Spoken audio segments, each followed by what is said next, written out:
One of the best values on the market has to be the frozen spinach, 99 cents a pound. Okay, I've been making entrees for a while. Today I'm going to make a side dish. It's got to be one of my favorite side dishes, creamed spinach. And before you click away because creamed spinach isn't your cup of tea, let me reassure you that nobody makes it the way I do. Come on up.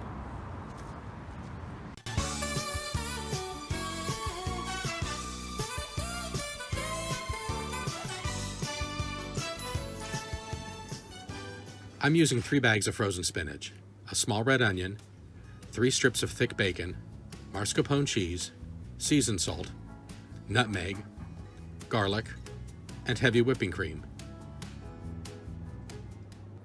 One way we could proceed is to fry those bacon strips in a skillet and reserve the drippings for the onions. But what I'm going to do is cook the entire package of bacon in the oven. Here's how I do that. Heat an oven to 425 degrees. Get out a large baking sheet. I've lined mine with foil for easy cleanup.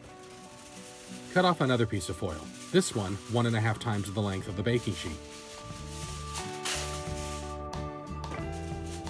Starting at the nearest corner and using both hands, crimp the sheet every inch or so.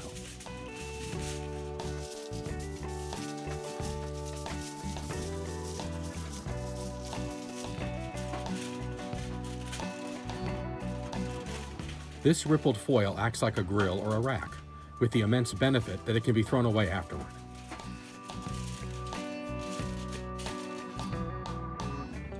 Lay down the bacon closely. It's always a tight fit. A few strips can be squeezed to make them narrower, but try not to overlap any strips. Bake for 20 minutes, as a ballpark figure. Bacon types and brands are different, and personal preference comes into play too. You might consider the bacon done after 18 minutes or 25.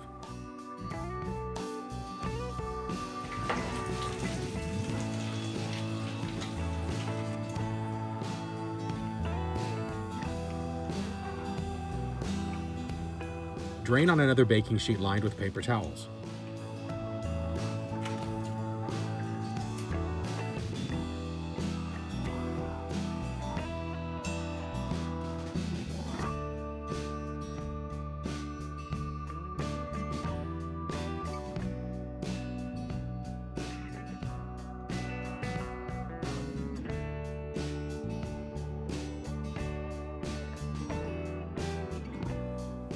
Cooking bacon yields 2 products, the bacon itself and the drippings. Save portions of the drippings in the freezer. Who knows, next week you might want to roast fingerling potatoes or whisk up a bacon vinaigrette salad dressing.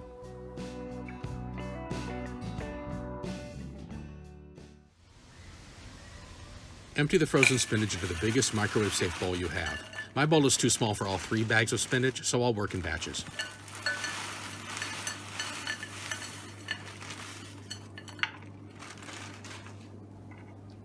Cover the bowl and microwave 5 minutes on high.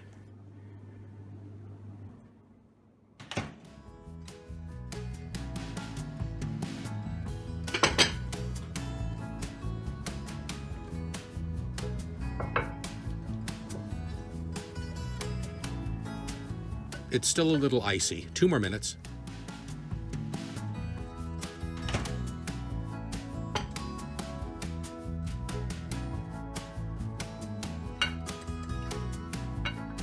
That looks good. Now for the 3rd bag of spinach.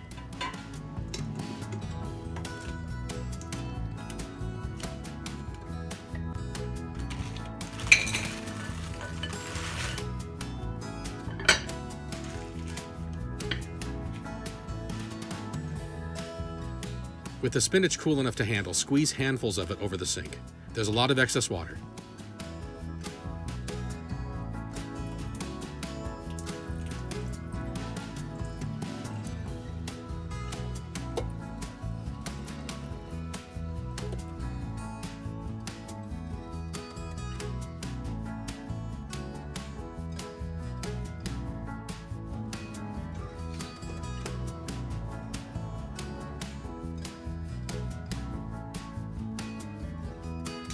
Chop the red onion into small pieces.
Smashing a garlic clove like this helps you remove the peel.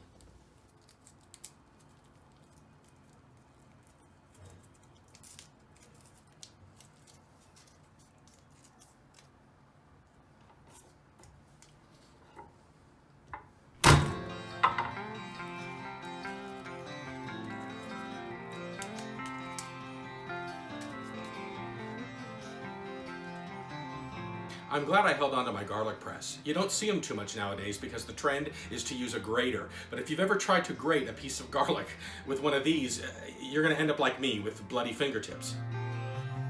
Set a large skillet over medium-high heat.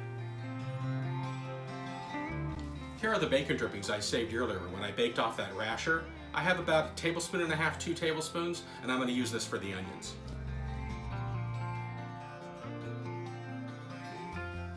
The onions go in.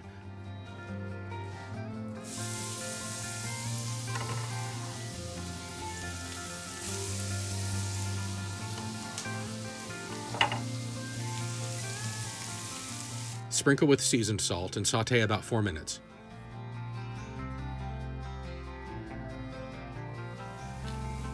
Chop the bacon and add it to the skillet.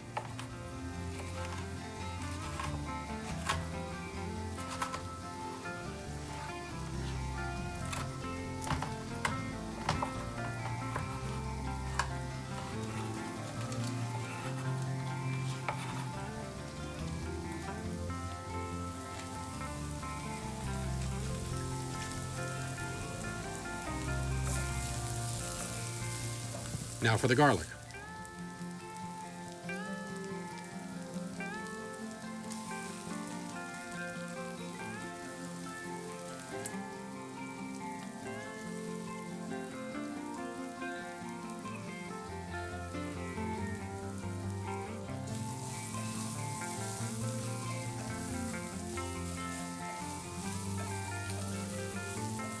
Add the spinach and stir to combine everything.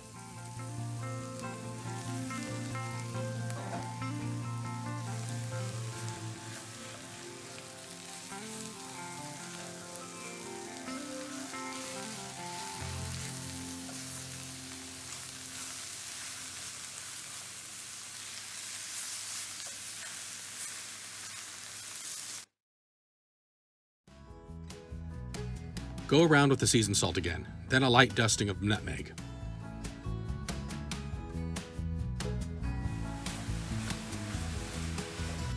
And here is what makes my creamed spinach recipe unique as far as I know. Instead of a roux, which is equal parts butter and flour, cooked till it's light brown and then mixed with milk, I use mascarpone cheese. See, a few years ago, we were trying to get away from eating sugar and food that digests as sugar. So I didn't want to make the traditional recipe with a roux. I didn't want the flour. Mascarpone is called the Italian cream cheese. It's a terrible analogy for it because there's no sourness at all. I like to think of it as just a really thick whipped cream. I cleared a spot for the cheese to melt. Half a carton? No, the whole carton.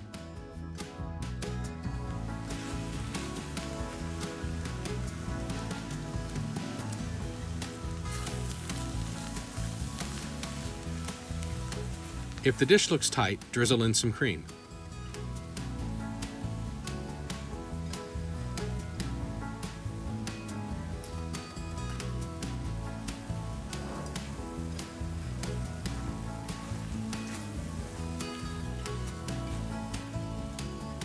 Once more around with the cream.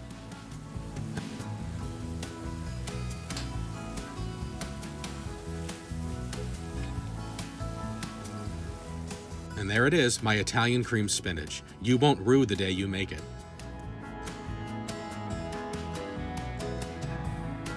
It's delicious as leftovers too. What an omelet filling it makes, or a power-packed lunch. Thanks for watching, and please tap subscribe if you're into this sort of thing.